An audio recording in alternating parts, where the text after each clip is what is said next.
आज हम देखेंगे पाई चार्ट से संबंधित कुछ मजेदार उदाहरण।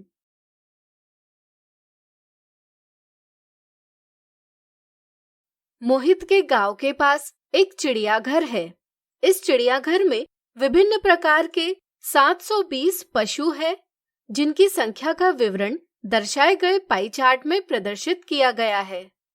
इसे पढ़कर निम्नलिखित प्रश्नों के उत्तर दीजिए। सबसे कम संख्या कौन से पशु की है? हम जानते हैं कि पाई चार्ट में प्रत्येक त्रिज्य खंड यानी सेक्टर ऑफ अ सर्कल का केंद्रीय कोण यानी सेंट्रल एंगल उसके द्वारा निरूपित सूचना के समानुपाती यानी प्रोपोर्शनल होता है। इस तरह से जितना बड़ा केंद्रीय कोण उतनी अधिक उसके द्वारा निरूपित की गई संख्या होती है, या जितना छोटा केंद्रीय कोण उतनी कम उसके द्वारा निरूपित की गई संख्या होती है। यहाँ हम देखते हैं कि सबसे छोटा केंद्रीय कोण 20 डिग्री है, जो बाघों की संख्या को निरूपित करता है। हम कह सकते हैं कि चिड़ियाघर में बाघों की संख्या सबसे कम है। ज्ञात कीजिए चिड़ियाघर में कितने हाथी हैं?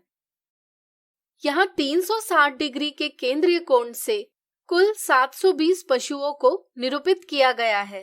इस तरह से 1 डिग्री के केंद्रीय कोण से 720 बटे 360 पशुओं को निरूपित किया जा सकता है। चूंकि हाथियों की संख्या 40 डिग्री से निरूपित की गई है, इसलिए 40 डिग्री के केंद्रीय कोण से 80 हाथी निरूपित किए गए हैं। इसलिए चिड़ियाघर में 80 हाथी है। ज्ञात कीजिए हिरणों और रेंगने वाले जीवों की संख्या में अंतर क्या है?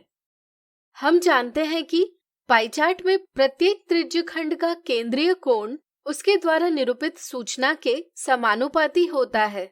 इस तरह से हिरणों और रेंगने वाले जीवों को निरूपित करने वाले केंद्रीय कोणों में अंतर हिरणों और रेंगने वाले जीवों की संख्या में अंतर के समानुपाती होगा। यहाँ दोनों के केंद्रीय कोणों में अंतर 20 डिग्री है। चूंकि 1 डिग्री के केंद्रीय कोण से 720 बटे 360 पशुओं को निरूपित किया जा सकता है, इसलिए 20 डिग्री के केंद्रीय कोण से 40 पशुओं को निरूपित किया जा सकता है। इस तरह से हम कह सकते हैं कि हिरणों और रेंगने वाले जीवों की संख्या में 40 पशुओं का अंतर है। अगला उदाहरण, एक वर्ष में अंकुर की दुकान से बेची गई विभिन्न इलेक्ट्रॉनिक वस्तुओं की बिक्री नीचे दी गई है। क्या आप इन आंकड़ों को पाई चार्ट में प्रदर्शित कर सकते हैं? प्रयास कीजिए।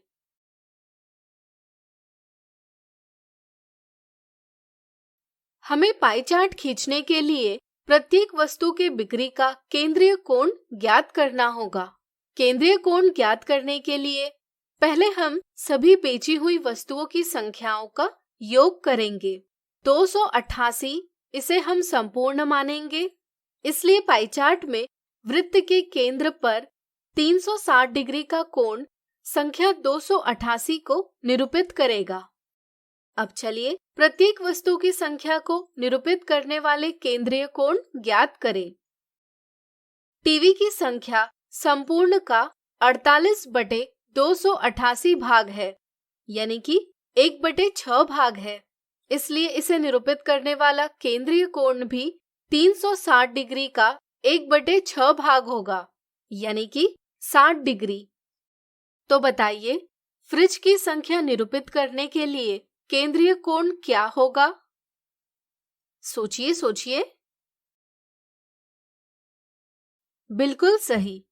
चूंकि फ्रिज की संख्या संपूर्ण का 24 बटे 288 भाग है, यानी कि 1/12 भाग है, इसलिए इसे निरूपित करने वाला केंद्रीय कोण भी 360 डिग्री का 1/12 भाग होगा, यानी कि 30 डिग्री होगा।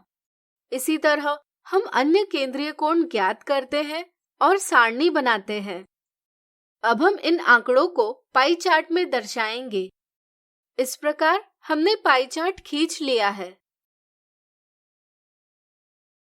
तो आज हमने देखे पाई चार्ट से संबंधित कुछ मजेदार उदाहरण। अगले वीडियो में देखेंगे इनसे जुड़ी कुछ मिथ्या धारणाएं और एक गलती।